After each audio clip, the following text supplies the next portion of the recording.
안녕하세요, 불임사입니다. 오늘도 상담 사례로 인생사를 한번 들여다보겠습니다.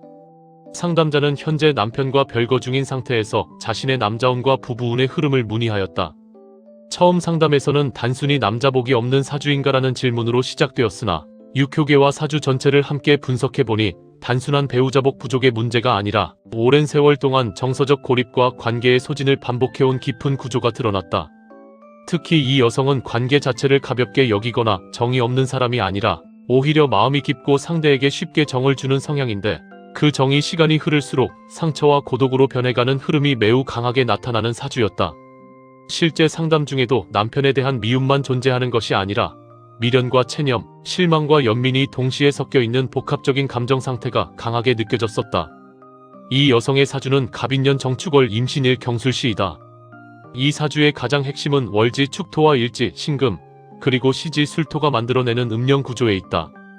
특히 월지 축토는 공방살과 과숙살이 함께 작용하는 자리이며 동시에 정축 백호대살이 겹쳐있는 매우 무거운 자리이다. 축토는 음령관법 체계로 보면 조상령 태아령 병액령 상문지의 성격을 함께 지니고 있다.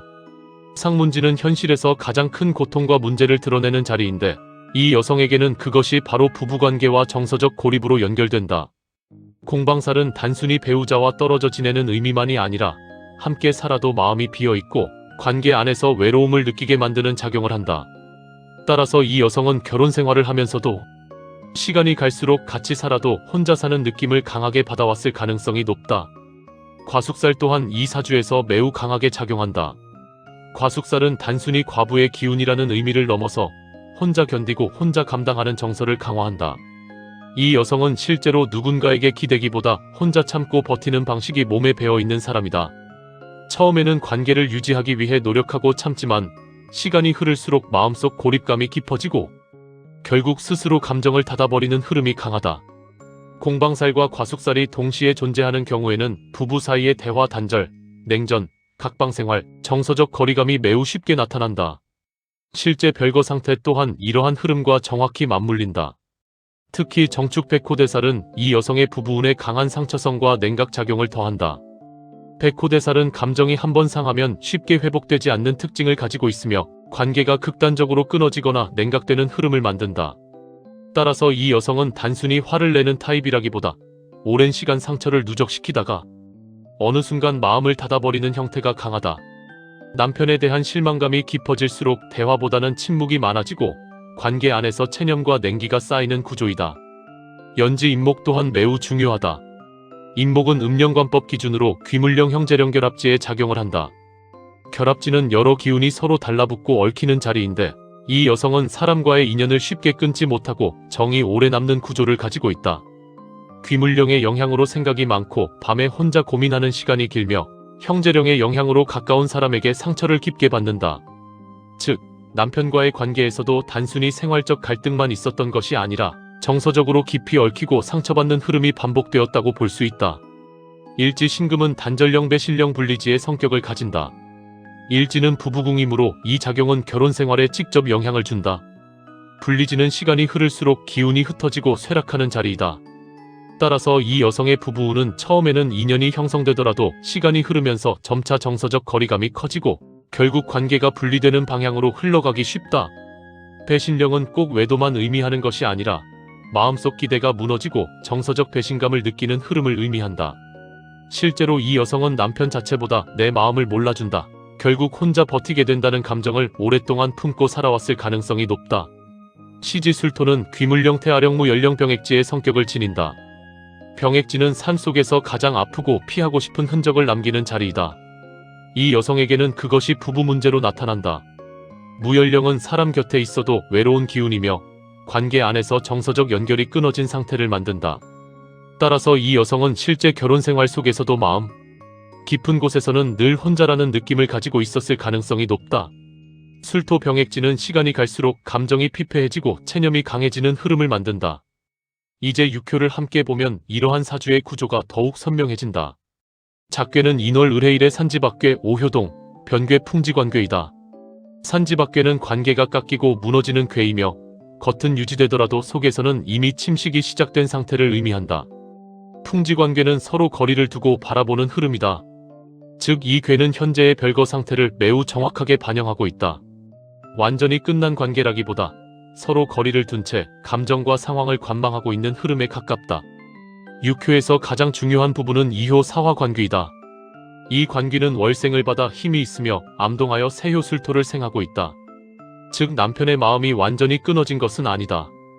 겉으로 표현은 하지 않지만 속으로는 여전히 이 여인을 생각하고 있으며 감정의 연결도 남아있는 상태이다. 그러나 동시에 사화관귀는 을해일의 해수에 의해 일파된다. 즉 남편의 마음은 존재하지만 현실적으로는 관계를 안정적으로 유지하지 못하는 구조가 된다. 마음은 있으나 상황과 감정의 충돌이 반복되어 관계가 흔들리는 것이다. 특히 5효 자수 자손이 동하여 관귀사화를 극하는 구조는 매우 상징적이다. 자손은 감정 해소와 자유를 의미하지만 동시에 관귀를 누르고 차단하는 힘이 된다. 100호까지 붙어있기 때문에 이 여성은 남편에게 깊이 상처받은 이후 마음을 닫고 스스로 거리를 두려는 성향이 강해졌다. 그러나 자손이 움직인 뒤 변효가 다시 사화관귀로 돌아가기 때문에 결국 이 관계는 완전히 끊어지지 않고 다시 남편 문제로 연결되는 흐름을 가진다. 실제로 별거 중임에도 완전히 정리되지 못한 감정 상태와 매우 일치한다. 응효, 초효, 미토, 부모 또한 중요하다. 응효는 남편의 현실 상태를 나타낸다. 미토, 부모는 책임과 현실 문제를 의미하며 현재 남편이 감정보다 생활적 문제와 책임 부담 속에 갇혀 있음을 보여준다. 청룡이 붙어 있으므로 기본적으로 나쁜 사람이라기보다 부드럽고 정이 있는 사람으로 볼 수 있으나 현실적인 문제와 우유부단함 때문에 관계를 적극적으로 회복시키지 못하는 상태이다. 또한 미토와 세효술토는 형살관계를 이루므로 서로 정은 있지만 함께 있으면 답답함과 피로가 누적되는 흐름이 반복된다. 결국 이 여성의 사주와 6효를 함께 종합하면 이 부부는 단순히 애정이 없어서 멀어진 관계가 아니다. 오히려 서로에 대한 정과 미련은 남아있으나 조상기운과 공방살과 숙살 백호살 그리고 음령술의 분리지병액지 작용이 겹치면서 시간이 흐를수록 관계가 메마르고 고립되는 방향으로 흘러간 것이다. 이 여성은 남편을 통해 가장 깊은 정서적 상처를 경험하였고 동시에 가장 깊은 미련 또한 남아있는 상태이다. 따라서 현재의 별거는 단순한 단절이 아니라 오래 누적된 감정 피로와 고독이 현실화된 결과로 볼 수 있다. 하지만 사람의 인생이라는 것은 단지 사주 하나만으로 결정되어 흘러가는 것은 아닙니다. 사주 속에 공방살이 있다 하여 반드시 외롭게 살아야 하는 것도 아니고 과숙살이 있다 하여 평생 혼자의 운명으로 굳어지는 것도 아닙니다. 결국 사람의 마음과 선택, 그리고 서로를 향한 작은 노력들이 모여 운의 흐름을 바꾸어 가는 것입니다. 이 여인의 사주에는 분명 조상기운과 인연령, 그리고 오래 묵은 정서의 흔적들이 깊게 얽혀 있습니다. 그래서 남들보다 더 쉽게 마음이 다치고 상처가 오래 남고 관계 속에서 고독을 느끼는 흐름이 반복되었을 가능성이 큽니다. 그러나 그렇기 때문에 더욱 스스로 마음을 굳게 닫아버리기보다는 조금씩이라도 따뜻한 말과 마음을 다시 내어보는 과정이 필요합니다. 인생은 결국 완벽하게 좋은 운만 가지고 살아가는 것도 아니고 또 완벽하게 나쁜 운 하나로 무너지는 것도 아닙니다. 아픈 운 속에서도 사람이 마음을 어떻게 쓰느냐에 따라 관계의 결은 달라질 수 있습니다. 부디 이 여인도 자신의 깊은 상처를 조금씩 내려놓고 남편과의 인연 또한 너무 차갑게만 끊어내기보다는 천천히 마음의 매듭을 풀어가며 살아가기를 바라는 마음입니다. 지금까지 불임사에서 말씀드렸습니다. 불임사